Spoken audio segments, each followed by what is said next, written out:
2025లో ఫిబ్రవరి 26వ తేదీన మహాశివరాత్రి రాబోతుంది. ఇది ఆ పరమేశ్వరుడికి ఎంతో ఇష్టమైన రోజు.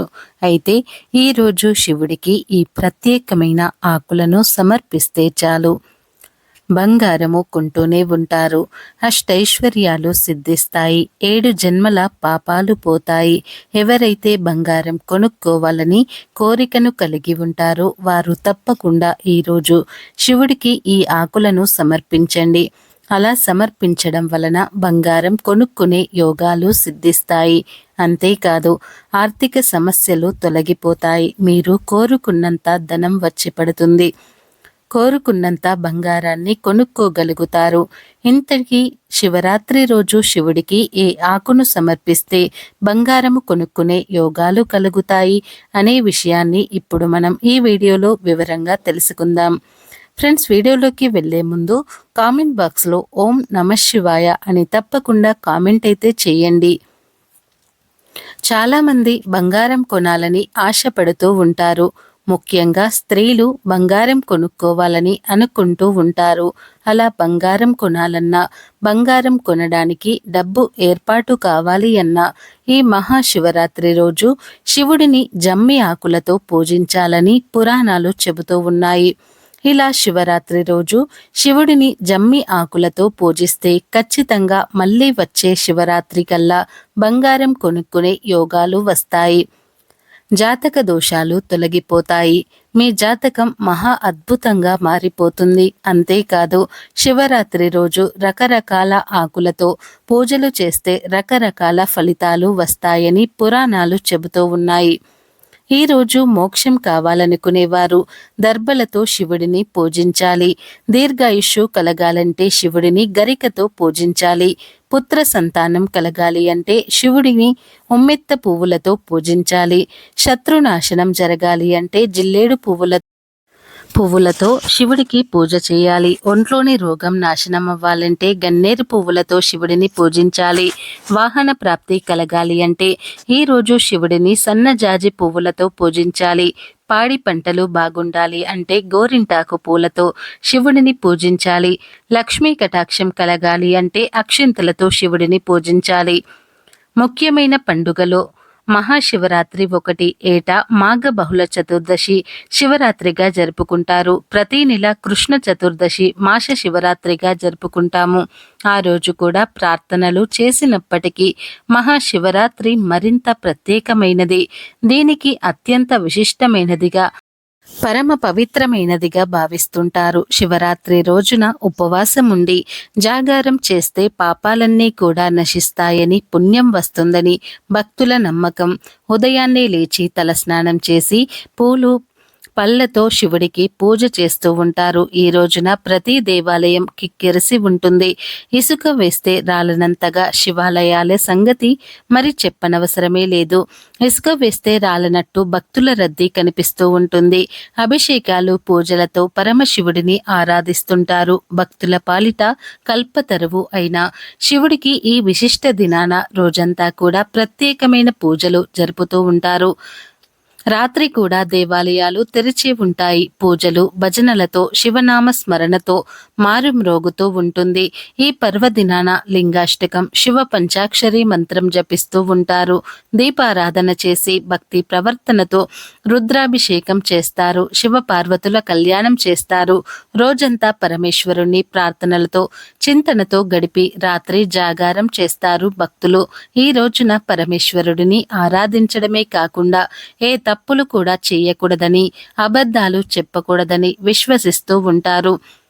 ఏడాది పొడుగునా ఏ పూజలు చేయలేని వారు కూడా మహాశివరాత్రి రోజు ఈశ్వరుణ్ణి ప్రార్థించి శివ సన్నిధి పొందినట్లు పురాణాలలో ఎన్నో కథలు ఉన్నాయి. ఆఖరికి పాపాత్ములు కూడా శివరాత్రి రోజున అనుకోకుండా నియమాలు పాటించినా సరే ముక్తి లభించింది అంటారు.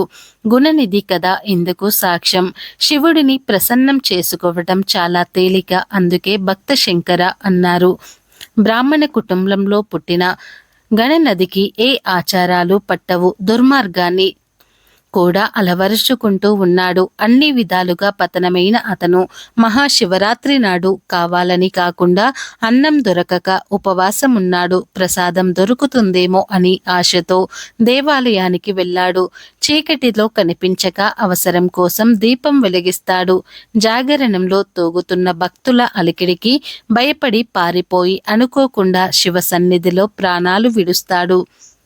ఆ విధంగా ముక్తి పొందాడు. శివరాత్రి మహత్యం అంతటిది. శివరాత్రి పర్వదినానికి ఉపవాసం జాగారం ముఖ్యం.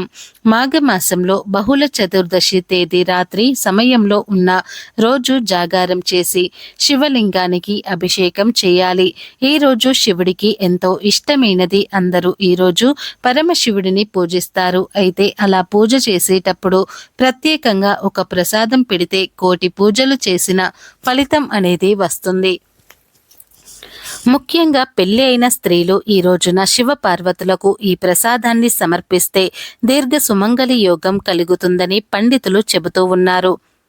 ఈ శివరాత్రి రోజు పూజ చేసినప్పుడు శివుడికి ఏ నైవేద్యం పెట్టాలి అనే విషయాన్ని చాలా మందికి తెలియదు.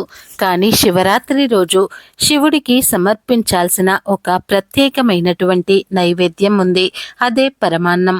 శివరాత్రి రోజు శివుడికి పరమాన్నం సమర్పిస్తే శివానుగ్రహం సంపూర్ణంగా సిద్ధిస్తుంది. అంతేకాదు పెళ్ళైన స్త్రీలు ఈ పరమాన్నం నివేదన చేసి ప్రసాదంగా స్వీకరిస్తే దీర్ఘ సుమంగళి యోగం సిద్ధిస్తుంది. కానీ ఎవరు ఈ ప్రసాదం పెట్టినా గుర్తుంచుకోవలసిన మొదటి విషయం ఏమిటి అంటే మీరు భక్తితో సమర్పించాలి. భక్తితో మీరు ఏది సమర్పించినా కూడా ఆ పరమేశ్వరుడు స్వీకరిస్తాడు. భక్తితో భక్త కన్నప్ప తాను భుజించే మాంసాన్ని పెట్టిన శివుడు స్వీకరించాడు.